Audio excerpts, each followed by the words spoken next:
This channel does not promote any violent, harmful, or illegal activities. All content provided by this channel is meant for an educational purpose only. এবার কেন্দ্রীয় এজেন্সিকে বিধলেন তৃণমূল নেত্রী মমতা বন্দ্যোপাধ্যায়। তিনি বলছেন নির্বাচন এলে কেন্দ্রীয় এজেন্সির তৎপরতা বেড়ে যায়। তিনি অনেক প্রধানমন্ত্রী দেখেছেন, তিনি এবার তাদের নিয়ে বই লিখবেন, যে বইটা বইমেলায় প্রকাশ হবে। নিয়োগ দুর্নীতি মামলায় ইডির হাতে গ্রেফতার বড়ুয়া তৃণমূল বিধায়ক, এবং এই প্রেক্ষাপটের মধ্যেই কেন্দ্রীয় এজেন্সিকে নিশানা করলেন মমতা বন্দ্যোপাধ্যায়।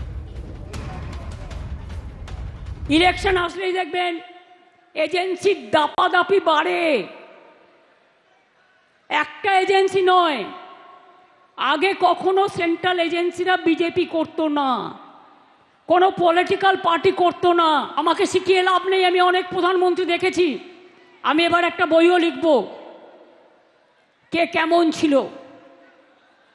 নেক্সট বই মেলাতে বেরোবে, আপনারা দেখবেন একটা বই লিপিবদ্ধ আমি দিয়েছি। কিছু কাজ অন্তত তার মধ্যে লিপিবদ্ধ করা আছে আমি কি করেছি। সবটা তো লেখা যায় না, কিছুটা বাকি থাকে, কারণ প্রতিদিনই কাজ বাড়ে।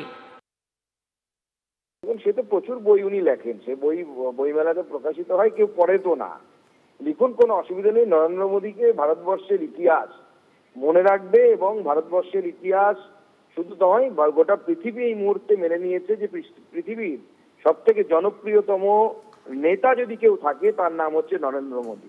আপনি জানেন একটি সংস্থা, সে বিদেশি সংস্থা, আমি তার নাম নিচ্ছি না, ভারতীয় কোনো সংস্থা নয়, তারা গোটা বিশ্বব্যাপী যে সার্ভে করেছিল তাতে more than 60% people they have voted for Narendra Modi, এবং তারা মনে করেন যে পৃথিবীতে সর্বোচ্চ নেতৃত্ব যদি এই মুহূর্তে কেউ থাকে তা ভারতবর্ষের প্রধানমন্ত্রী নরেন্দ্র মোদী।